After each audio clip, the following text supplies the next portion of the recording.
mengetahui orang itu berilmu atau kada, sembahyangnya itu itihi dua batisnya kayak apa inya maandak. Bilanya bahasta-hasta parak, nah berarti kada beilmu orang itu. Atau batisnya betatai wara santok kiri lawan kanan, nah itu menunjukkan orang kada beilmu. Kalau orang berilmu itu mesti maandak batisnya itu 4 jari ranggangnya atau paling langgang sekilan.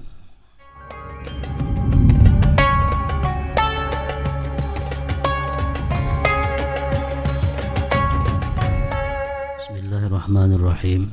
Alhamdulillah wassalatu wassalam ala Rasulillah sayyidina wa maulana Muhammad ibni Abdillah wa ala alihi wa sahbihi wa man tabi'a hudah, amma ba'd. Qala al-musannif al-imam al-arif billah hujjatul islam Abu Hamid al-Ghazali rahimahullah wa nafa'ana bi ulumihi fid dharain, amin.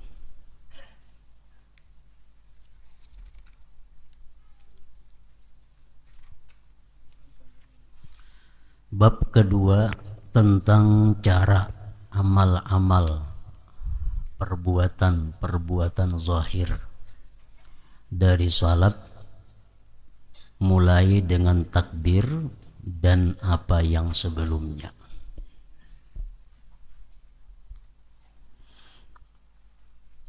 Sayugianya bagi orang yang salat apabila selesai dari wudu dan bersuci dan dari kotoran di badan, tempat dan pakaian, dan menutup aurat dari pusat sampai ke lutut kalau laki-laki, kalau perempuan seluruh tubuh kecuali muka dan 2 telapak tangan.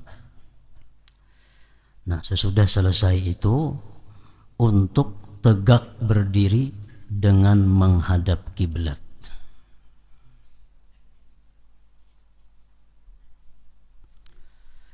Dan mengambil jarak yang enak di antara kedua telapak kakinya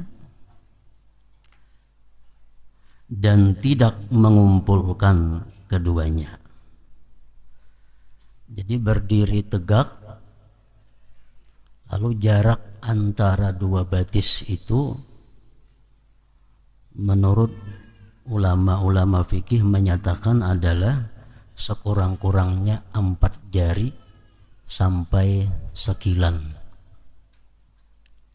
Jadi kita meranggangakan 2 telapak batis itu 4 jari paling kada, atau paling lebar sekilan jarak antara 2 batis. Artinya jangan kurang pada 4 jari, ranggangnya antara 2 telapak batis jangan lebih pada sekilan. Dan tidak mengumpulkan keduanya. Artinya 2 batis itu jangan besantuk. Nah, kalau ada pawaknya, jadi batis ini berait, 2 telapak batis berait. Nah, jangan macam itu. Ranggangakan. Dan tidak mengumpulkan keduanya. Sesungguhnya hal itu termasuk sesuatu yang menunjukkan atas fikih seseorang. Artinya hendak mengetahui orang itu berilmu atau kada, sembahyangnya itu itihi 2 batisnya kayak apa inya maandak. Bilanya bahasta-hasta parak, nah berarti kada beilmu orang itu. Atau batisnya betatai wara santok kiri lawan kanan, nah itu menunjukkan orang kada beilmu. Kalau orang beilmu itu mesti maandak batisnya itu 4 jari ranggangnya atau paling langgang sekilan.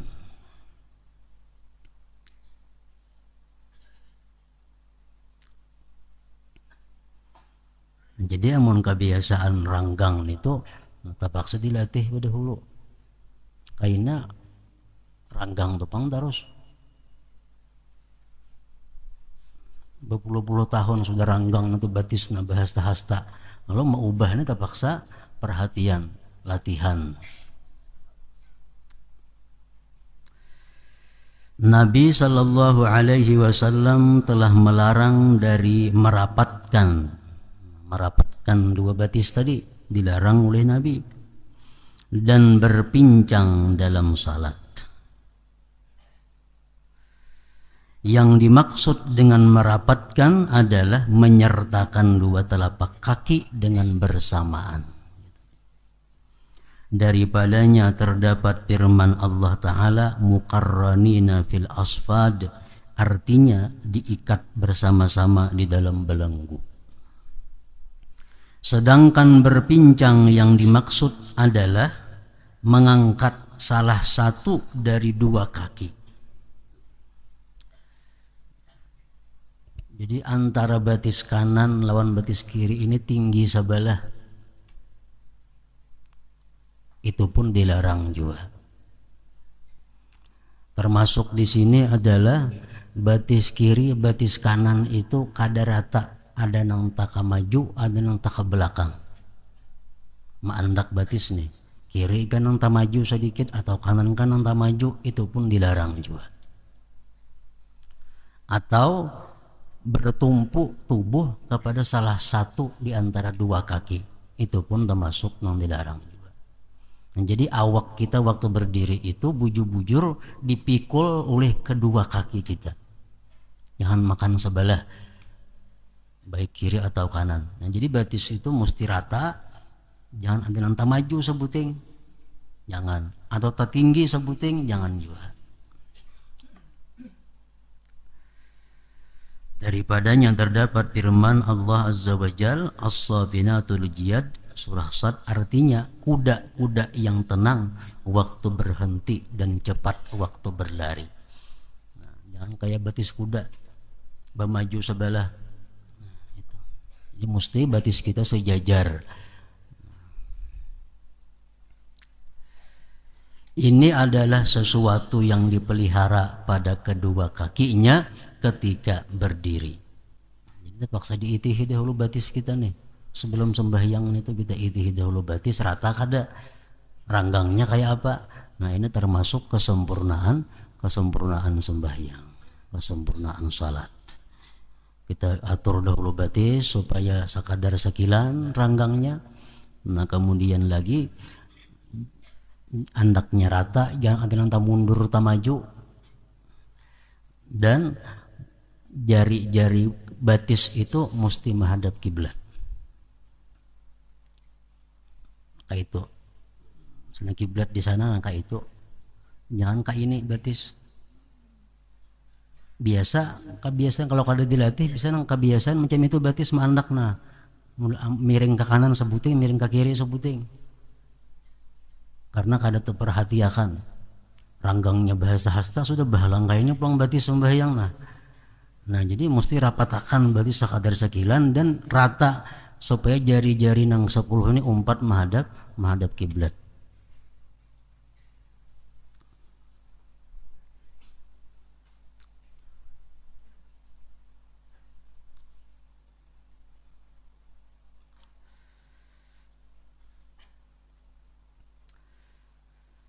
Dan ia memelihara terhadap kedua lututnya dan tulang belakangnya untuk tegak lurus.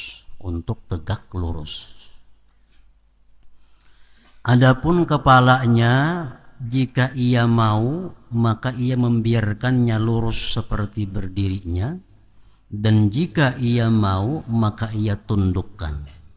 Kepala terserah, hendak cagat kayak awak atau tunduk sedikit, nah itu boleh aja kedua-duanya. Tapi baik nang kepala cagat macam ini atau nang tunduk sedikit itu, mata tetap ke intang tempat sujud. Masalahnya kepalanya aja nang tegak atau tunduk sedikit, kalau mata tetap disuruh melihat tempat sujud.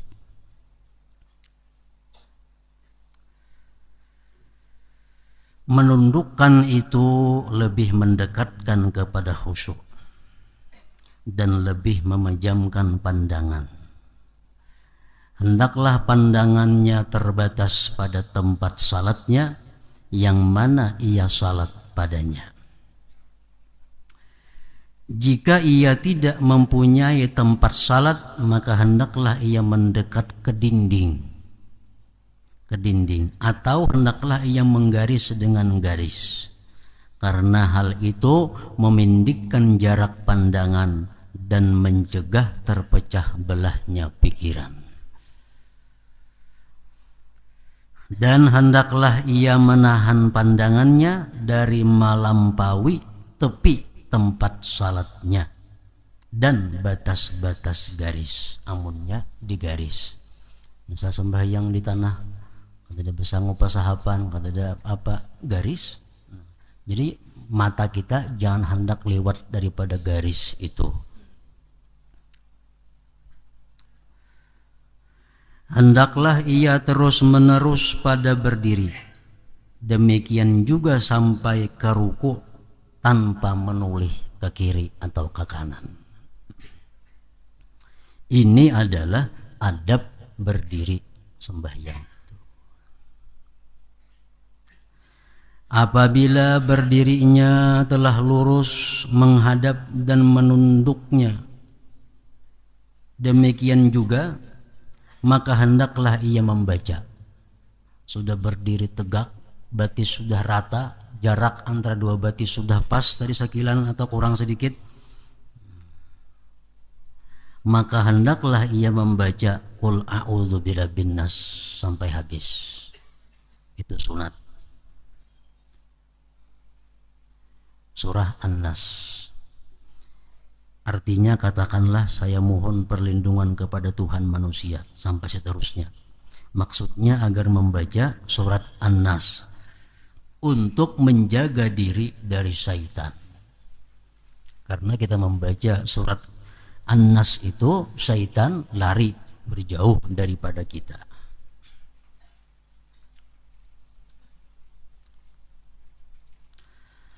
Kemudian hendaklah ia melakukan iqamah. Jadi di sini Qul a'udzu birabbin nas dulu hanya rekamat. Jika ia mengharap datangnya orang mengikut dengannya, maka hendaklah ia azan dahulu.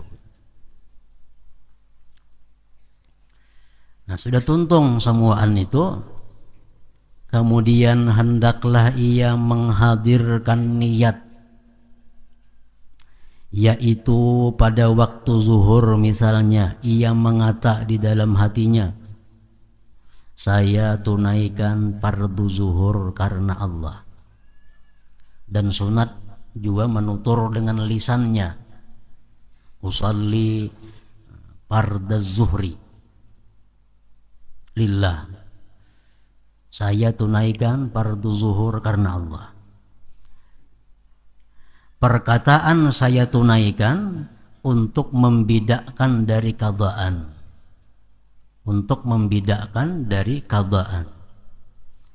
dan kata fardu untuk membedakan dari sunat, dan kata zuhur untuk membedakan dari asar dan lainnya. Hendaklah arti lapaz-lapaz ini hadir di dalam hatinya, karena itu adalah niat. Sedangkan lapaz-lapaz ini adalah pengingat atau sebab-sebab untuk menghadirkan makna arti-arti itu.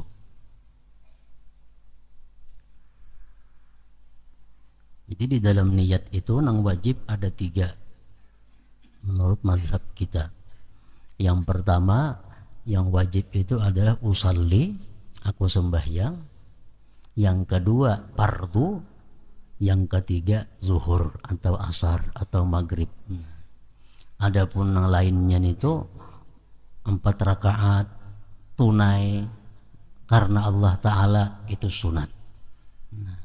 Makmuman sunat juga, kecuali sembahyang Jumat. Nah, makmumannya wajib dibuat, wajib dimasukkan. Dan usahakan hal itu kekal sampai akhir takbir sehingga tidak hilang. Jadi sebenarnya niat itu bukan ditutur di dalam hati. Misal dalam hati kita berkata, aku sembahyang fardu zuhur 4 rakaat. Nah itu ngarannya hadisun nafsi, bukan niat. Tapi untuk orang-orang awam, orang-orang yang masih kada bisa, hal itu masih dibolehkan. Sebenarnya niat itu adalah kesadaran bahwa aku ini melaksanakan sembahyang fardu zuhur. Walaupun kata dibaca berurut, aku sembahyang fardu zuhur, iya nang panjang Allah jadinya. Nah karena dalam hati waktu Allahu Akbar itu membaca nih itu. Padahal niat itu sebenarnya adalah waktu kita Allahu Akbar itu, mulut kita Allahu Akbar, hati kita sadar kita ini sembahyang fardu zuhur. Cukup itu.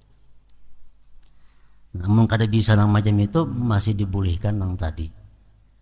Mulut Allahu Akbar, dalam hati aku sembahyang fardu zuhur 4 rakaat, menghadap kiblat, mengikut imam tunai karena Allah Ta'ala. Nah itu masih dibolehkan.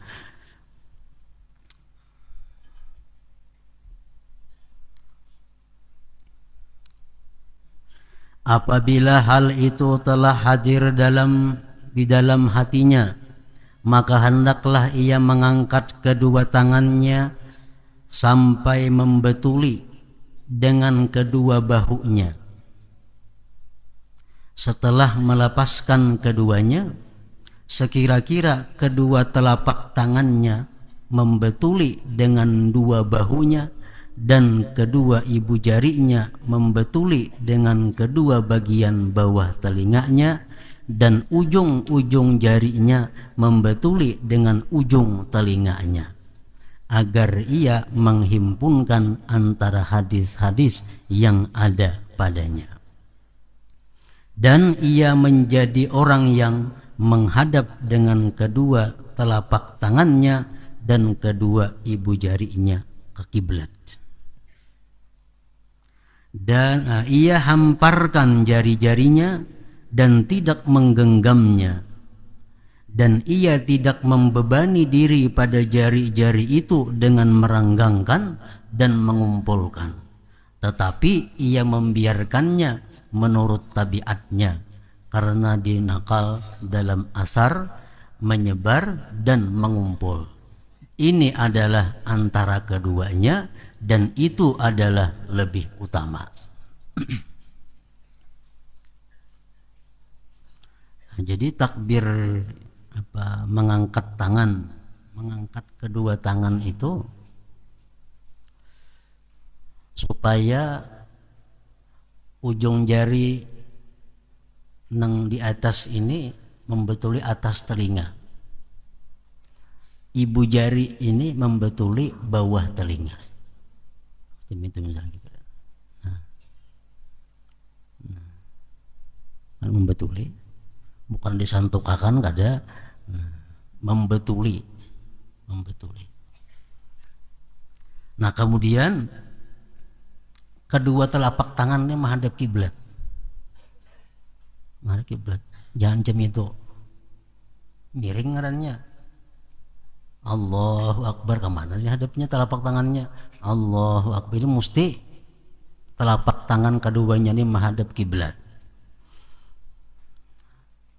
Yang kedua, jari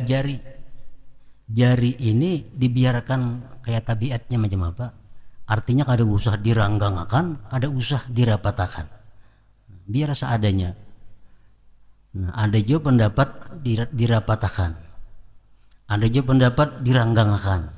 Nah, Imam Ghazali mengambil tengah, yaitu jari-jari itu biarkan macam tabiatnya, kada usah diurus, kada usah diperhatikan, macam apa adanya. Nah, dan jangan sekali digenggam.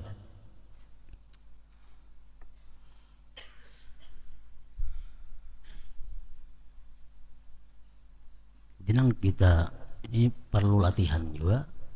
Seorangan di hadapan ceramin, Allah diceramin, maka supaya kau melihat pas kada nih, Allah, supaya sembahyang itu bujur-bujur sempurna, Allahu Akbar. Nah, jadi ini ujung jari tengah ini atas telinga sini, andaknya betulannya telunjuk apa ibu jari ke bawah telinga sini. Nah,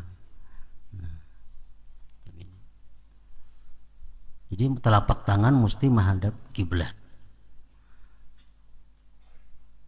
Ada pendapat yang mengatakan sunat ditundukkan sedikit jarinya supaya ujung jari menghadap kiblat. Ada juga mengatakan kada usah, nah, rata aja macam itu. Yang penting telapak tangannya menghadap kiblat.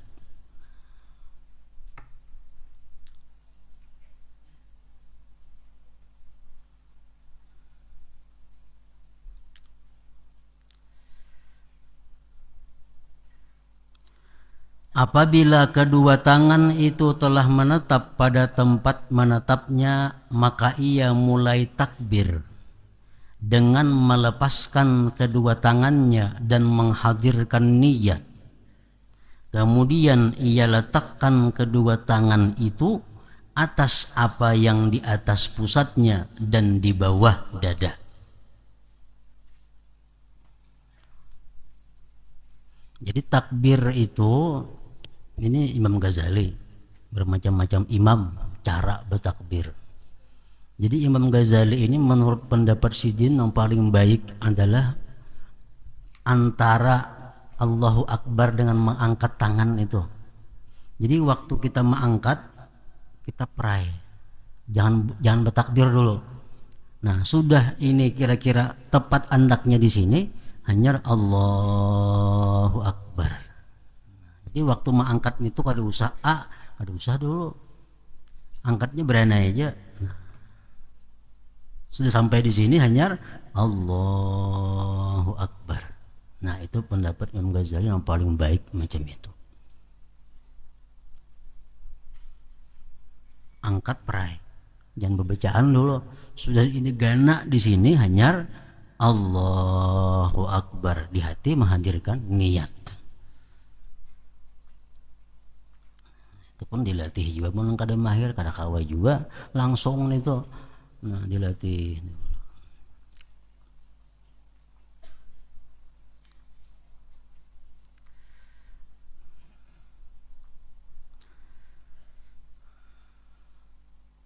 Kemudian ia letakkan kedua tangan itu atas apa yang di atas pusat dan di bawah dada.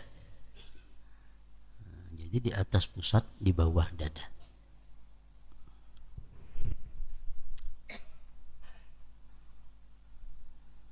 Oleh para ulama ahli hikmah mengatakan, kenapa tangan kita ini diandak di intang sini, di bawah dada, di atas pusat. Nah, ini adalah satu isyarat untuk mengandang nang apa, supaya hati ini jangan turun ke parut jangan naik ke hati.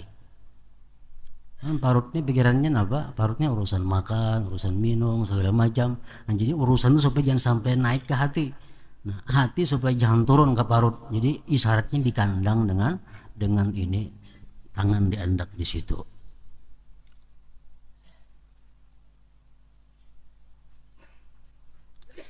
Ia letakkan tangan kanan di atas tangan kiri sebagai penghormatan bagi tangan kanan dengan keadaan di bawah, di atas tangan kanan. Sebarkan jari telunjuk dan jari tengah atas tangan kanan sepanjang lengan, dan ia genggam dengan ibu jari, jari manis dan jari kelingking atas pergelangan tangan kiri. Jadi menandak tangan ini pun menurut Imam Ghazali, dua bilah jari ini membujur pergelangan. Sedangkan tiga jari ini menggenggam kok ngarannya ini lilipatan antara dua tangan nih, kok bahasa Arabnya. Nah, jadi tiga jari ini menggenggam ini. Nah,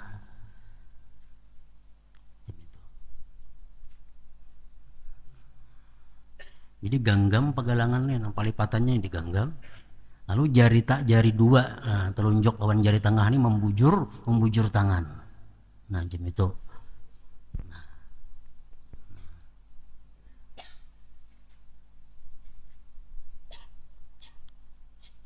genggam lawan 3 bilah jari jari tengah, jari telunjuk membujur lurus. Nah itu.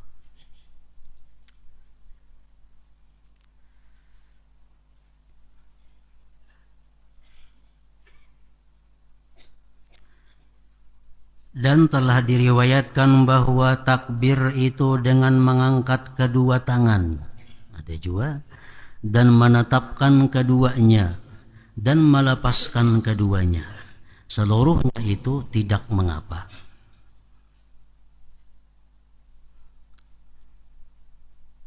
Dan telah diriwayatkan bahwa takbir itu dengan mengangkat kedua tangan dan menetapkan keduanya dan melepaskan keduanya. Seluruhnya itu tidak mengapa. Ada mengapa artinya? Nah, mulai bawah Allahu Akbarnya. Artinya tangannya masih di bawah, lalu Allahu Akbar. Mulai bawah sampai habis barnya. Kayak itu kada mengapa. Tapi nang baik nang kayak di atas tadi.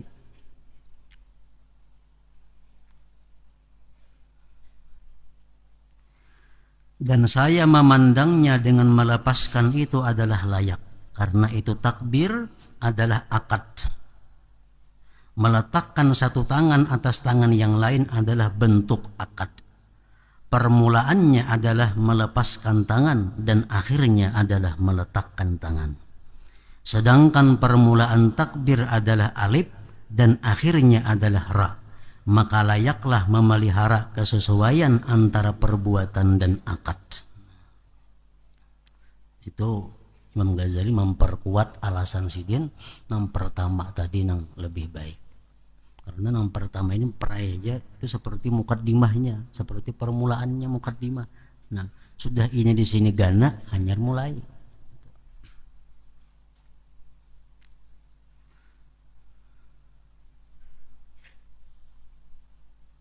Maka layaklah memelihara kesesuaian antara perbuatan dan akad. Adapun mengangkat tangan adalah seperti mukaddimah bagi permulaan itu.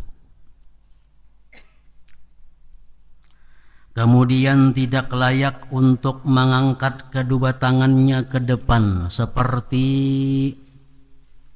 menolak bacaannya itu. Ini mengangkat membujur menolak ketika takbir.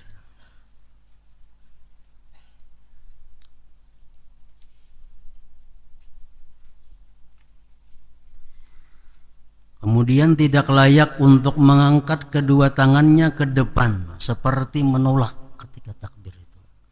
Artinya mengangkat Allahu Akbar. Nah kayak itu kan menolak kalau kayak ini modelnya. Nah kada patut macam itu kita bertakbir Allahu Akbar nggak siniannya. Nah, kayak model kada hendak nih tuh menolak. Dan ia tidak menarik keduanya ke belakang bahunya liwat bahu Allah, nah liwat ke sini kelewatan, jangan juga. Dan tidak menyentakkan ke kanan dan ke kiri apabila ia telah selesai dari takbir. Allahu Akbar misalnya diurak tangan Allahu Akbar, nah, jangan juga, biar aja lurus. Dan ia lepaskan kedua tangan itu dengan lepasan yang ringan. Ia memulai dengan meletakkan tangan kanan di atas tangan kiri setelah pelepasan tangan itu. Di dalam sebagian riwayat bahwasanya Nabi sallallahu alaihi wasallam kana idza kabbara arsala yadayhi wa idza arada ay yaqra'a wada'a al-yumna 'alal yusra. Artinya beliau apabila bertakbir maka beliau melepaskan kedua tangannya. Apabila beliau mau membaca maka beliau letakkan tangan kanan di atas tangan kiri. Jika hadis ini sahih maka itu lebih utama daripada apa yang telah kami sebutkan. Namun hadis ini kada sahih, hadisnya dhaif.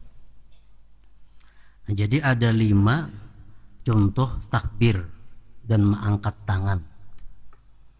Jadi amun kita masih termasuk dalam nang 5 itu masih baik saja artinya. Nah amun kurang daripada nang 5 itu lain daripada nang 5 macam cara bertakbir itu, nah itu perlu dibujurakan, dicucukakan nama nang pas. Di nang pertama tadi angkat tangan nih peraya. Allahu Akbar semacam itu nang paling baik ujar Imam Ghazali.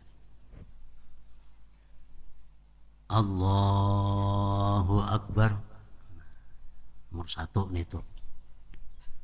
Nang nomor 2-nya, nang nomor 2 Allahu Akbar naik peraya turun peraya. Di sini aja Allahu Akbarnya. Itu ada juga dari Nabi kita. Allahu Akbar. Nah. Yang ketiga Allahu Akbar. Pol semuaan. Naik turun di atas. Nang keempat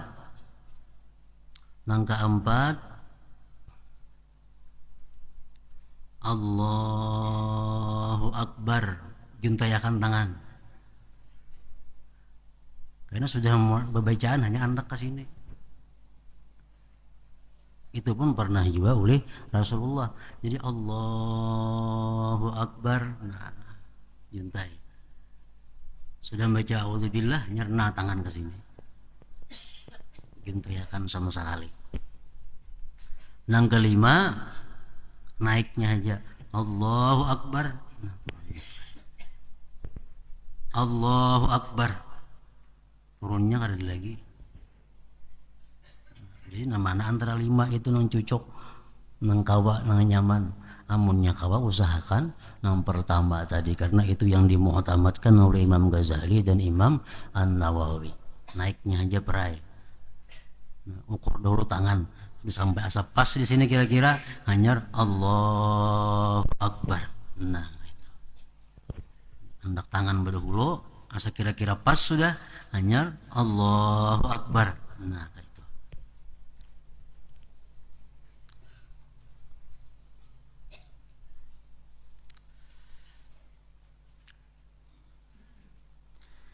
adapun takbir maka sayogianya untuk mendammahkan hak dari perkataan Allahu dengan dhammah yang ringan tanpa bersangatan.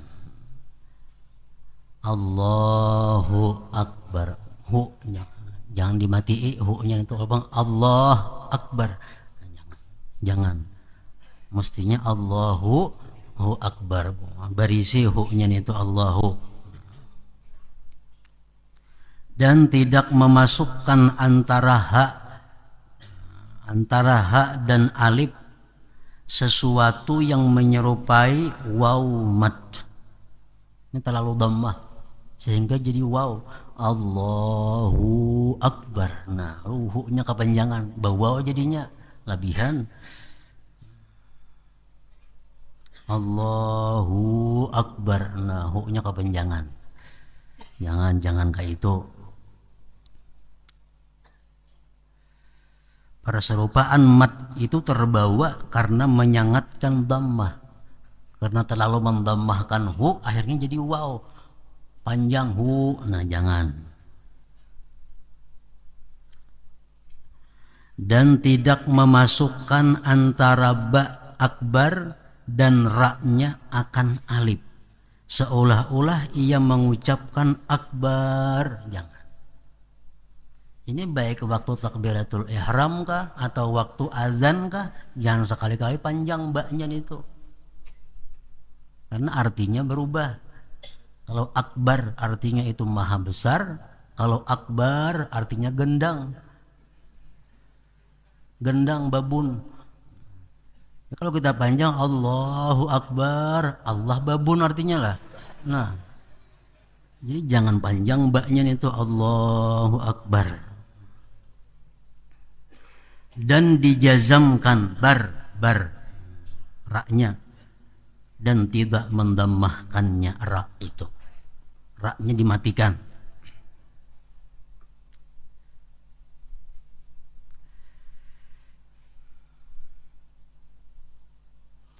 Dan lagi disebutkan oleh para ulama fikih yang perlu diperhatikan bahwa panjangnya Allah yang lebih daripada 14 harakah. Allah, nah bisa panjang sekali di situ. Allah, karena kada bisa berniat. Kalau ini niatnya mulai membaca tadi. Nah, Allah, nah itu boleh, cuma jangan lebih pada 14 harakah. 14 harakah.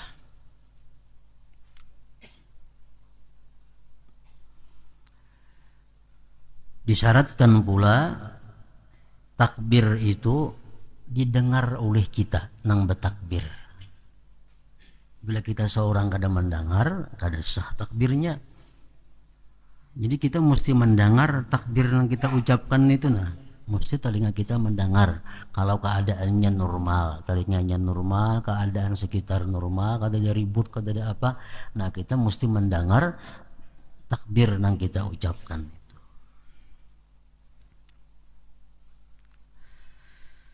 Ini adalah perihal bacaan. Kemudian ia memulai dengan doa istiftah.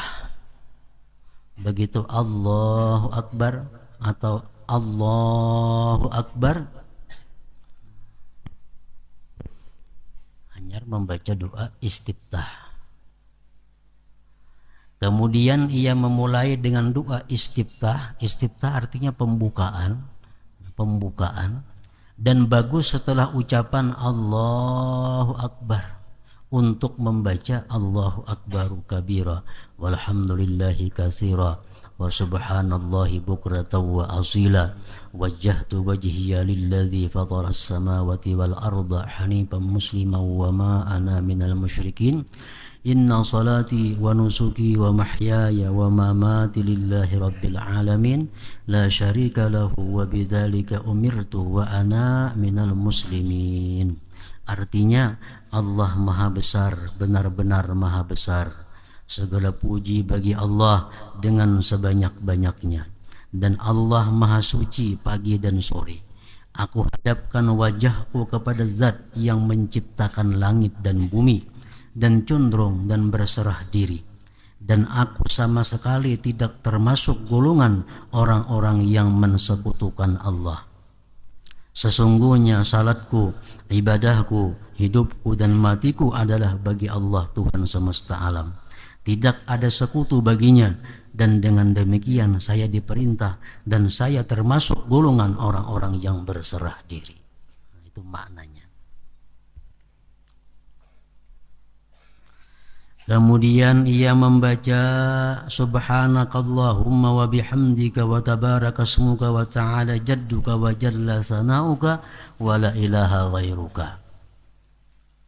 Artinya maha suci engkau ya Allah, dan dengan segala pujimu, maha suci namamu, maha tinggi kemuliaanmu dan maha besar pujianmu, dan tidak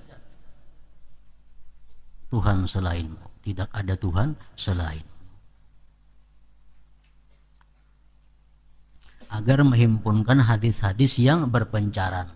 Ada hadis mengatakan Nabi dua iftitah sidin subhanakallahumma, itu aja.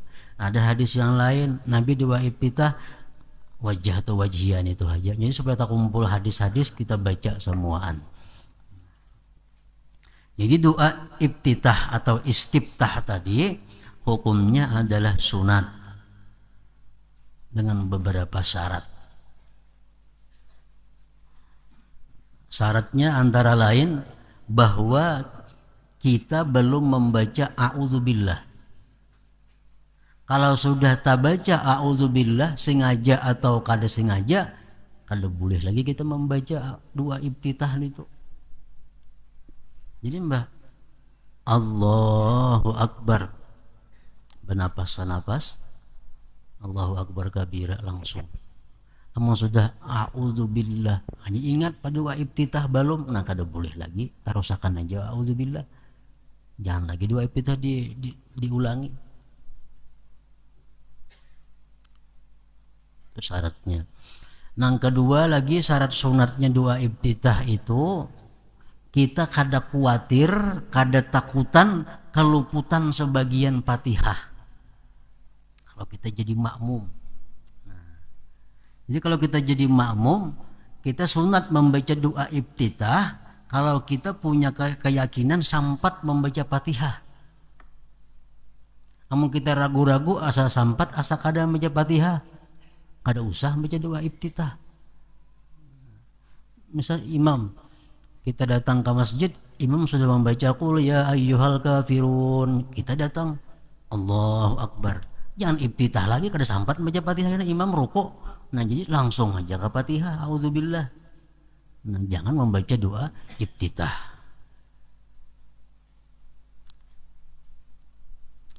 Dia tidak khawatir keluputan sebagian Fatihah. Yang ketiga syaratnya dia tidak khawatir keluar waktu sembahyang. Kalau waktu sudah mipit, kada usah berdoa iftitah lagi karena tak keluar sembahyang dari waktunya. Nah jangan lagi.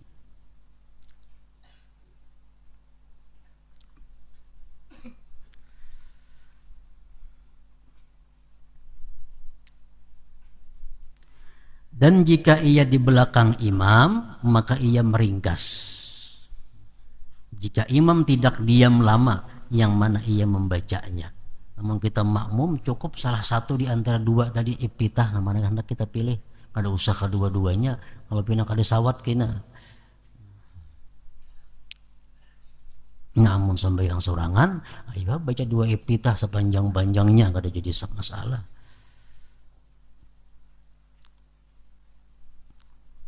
Kemudian ia membaca a'udzubillahi minasyaitonirrajim. Tuntung doa iftitah hanya a'udzubillahi minasyaitonirrajim. Artinya saya berlindung kepada Allah dari syaitan yang dikutuk. Kemudian ia membaca Al-Fatihah yang padanya ia memulai dengan Bismillahirrahmanirrahim. Artinya dengan nama Allah yang Maha Pemurah lagi Maha Penyayang. Dengan tasdid-tasdidnya yang sempurna. Dalam Fatihah itu ada 14 tasdid. Nah, kada boleh kita kurang. Kada boleh kurang, kada boleh lebih daripada 14 tasdid itu.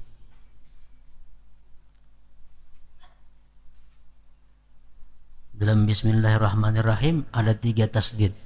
Bismillah sebuting, Hirrah sebuting, Nirrahim sebuting. Jadi tasdid itu jangan kurang, jangan lebih, berlebihan jangan.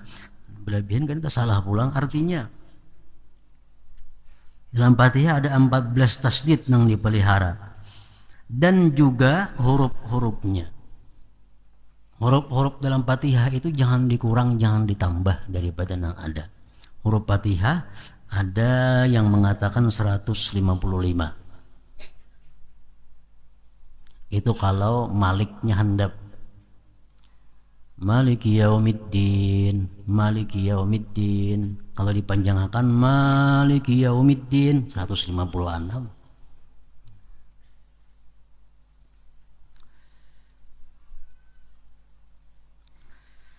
Ia bersungguh-sungguh dalam membedakan antara dhat dan za.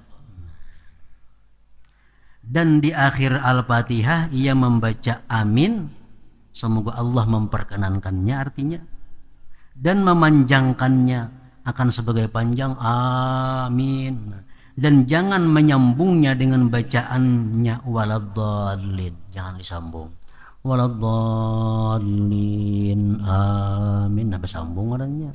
Jadi mesti ada di situ diam, sekadar membaca subhanallah waladhdallin amin, nah sekadar subhanallah, untuk membedakan bahwa amin itu bukan termasuk daripada Al-Quran, membedakan amin bukan termasuk bagian dari surat Al-Fatihah. Ia menyaringkan bacaannya pada salat subuh, maghrib dan isya, kecuali jika ia menjadi makmum dan ia menyaringkan bacaan amin. Kemudian ia membaca surat atau sekadar 3 ayat Al-Quran atau lebih.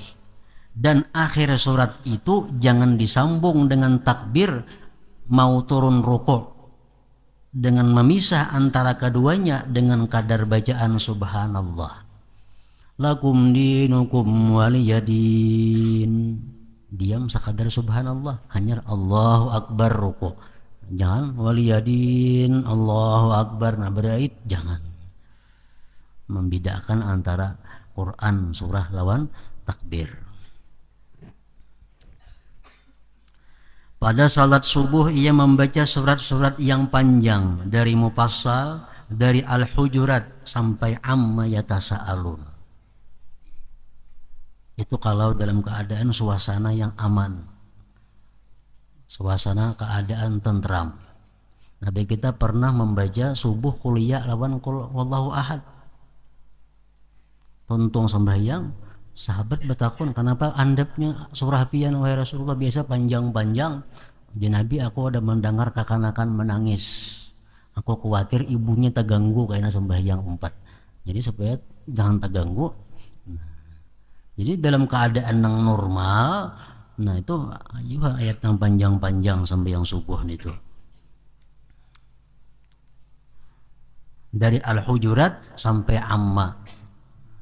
Waqiah kah, Ar-Rahman kah, yang kedua bacaannya. Pada salat maghrib membaca Mufassal yang pindik dari Ad-Duha sampai An-Nas. Nah kalau maghrib handap-handap aja. Pada salat zuhur, asar dan isya membaca seperti was-sama'i dzatil buruj dan yang mendekatinya. Pada salat subuh dalam perjalanan membaca qul ya ayyuhal kafirun dan qul huwallahu ahad. Subuh dalam musafir. Demikian juga pada 2 rakaat fajar, 2 rakaat sunat subuh, qul ya lawan qul huwallahu juga.